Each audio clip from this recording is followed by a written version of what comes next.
Stocking your home bar with enough ingredients to make the cocktails you want can quickly become intimidating. Not to mention, expensive. There are thousands of choices out there, thousands of liqueurs, mixers, spirits, and possibilities. It might seem daunting to even know where to begin. Don't worry, I've got you. Once you've got your start, once you've made a few cocktails, you've learned what it is that you like, you can then start treating yourself, adding to your home bar, buying those bottles that you keep seeing prop up in cocktails you like. But until then, you only need 13 bottles. With these 13 bottles, you can make upwards of 200 cocktails. Some sweet, some fruity, some hard hitting, some boozy. There's just a few things extra that you will need. Fresh ingredients and mixers. These would be the things that you top up with when you know you've got a cocktail night coming. Things like juices, limes, ice, herbs, and so on.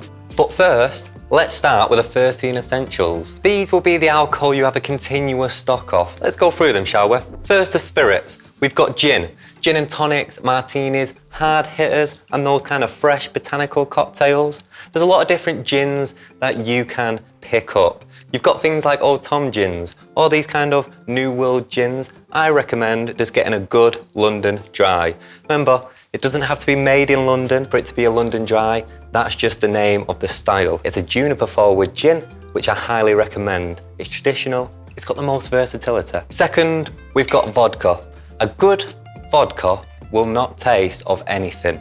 So it makes the perfect base for flavour combinations. I would recommend starting with vodka when you're actually creating cocktails because it's not a flavour that you have to account for.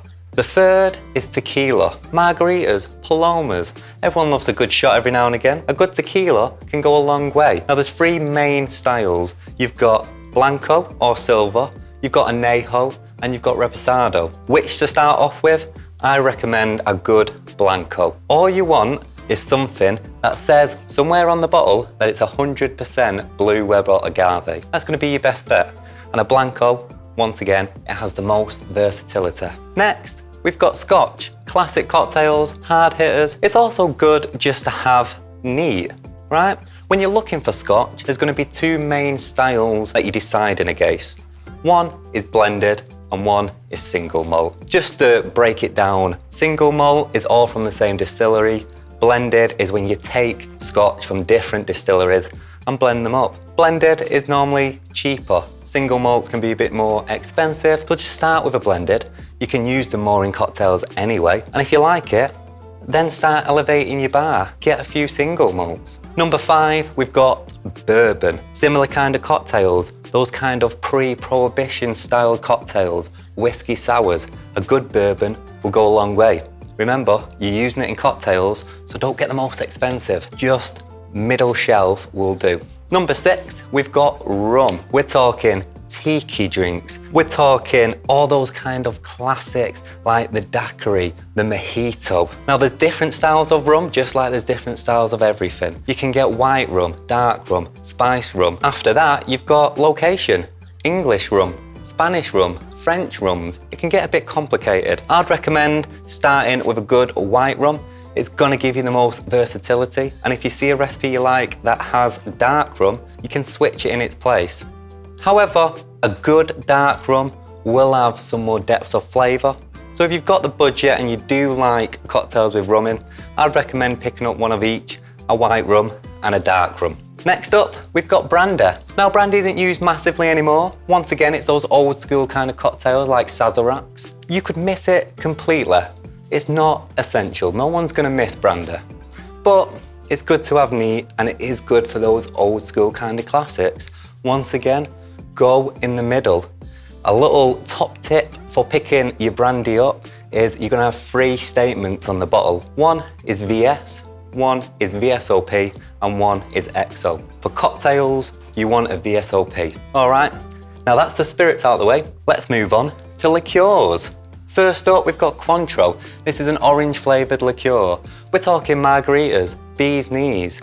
You might have heard of other liqueurs that are popular, things like triple sec or blue curacao. They're also orange liqueurs. So pick up a Cointreau, it's got massive versatility. Then we've got our vermouths. I recommend getting both, a dry vermouth and a sweet vermouth. Dry vermouth is just the opposite of the sweet. It's a clear, dry, non-sweet vermouth. These are both fortified wines which have been cut with some kind of alcohol, mainly Brandy. They're great for cocktails like Negronis or Martinis. You know, they've got a lot of versatility. So I recommend getting one of each, both dry and sweet. Next, we've got Campari. This is a bitter liqueur. You might have seen it used a lot in cocktails like Negronis. Now, even if you don't like Campari, I always recommend getting it because having the option to have that bitterness, it's great when you're building cocktails. It's great to balance those sweet drinks, you know, a little bit of bitterness. It's good for spritzes, it's good for Negronis, it's good to get creative with.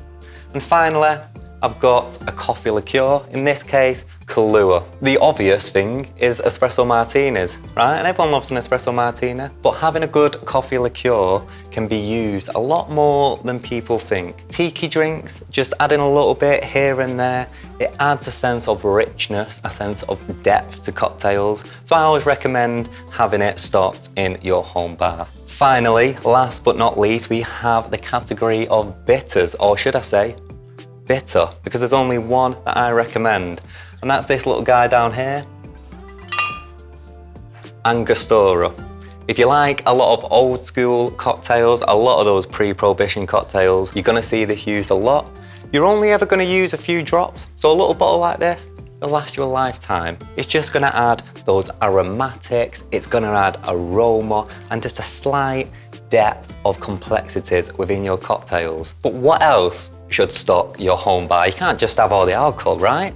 You're gonna want other things. These are the things that you're gonna pick up as and when you're making drinks. You've got citrus, limes and lemons. Fruit juices, very much up to you. Things like orange juice, apple juice, pineapple juice, especially if you like those tiki cocktails. Then you've got sweeteners.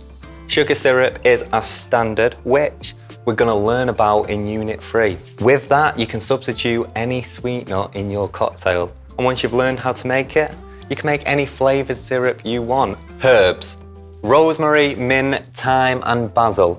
Herbs can go a long way to add in some freshness to your cocktails. If you were only to get one, I'd recommend mint. It's used in a variety of drinks, and it goes a long way. After that, you're gonna pick up those things that you just know you like to drink. Soda water or something fizzy helps a lot. If you like tonic water, pick up some tonic water. If you like soda, get soda. If you're a lemonade drinker, pick up some lemonade. A final note, I would recommend keeping your bar stocked with some Prosecco. It's used in plenty of cocktails, like your classic spritz and fizzes. Any champagne or cava cocktail can be subbed with Prosecco. And at the end of the day, everything is better with a bottle of Prosecco. For this course, I'll be showcasing a variety of cocktails, some which will have ingredients not on this list. In the downloadables, there is a list of every ingredient you would need if you want to make all the drinks and garnishes we use through this course. Reference that if you want to make cocktails along the way with me throughout this course. In the next unit, I'll teach you everything you need to know about the basic techniques for creating cocktails.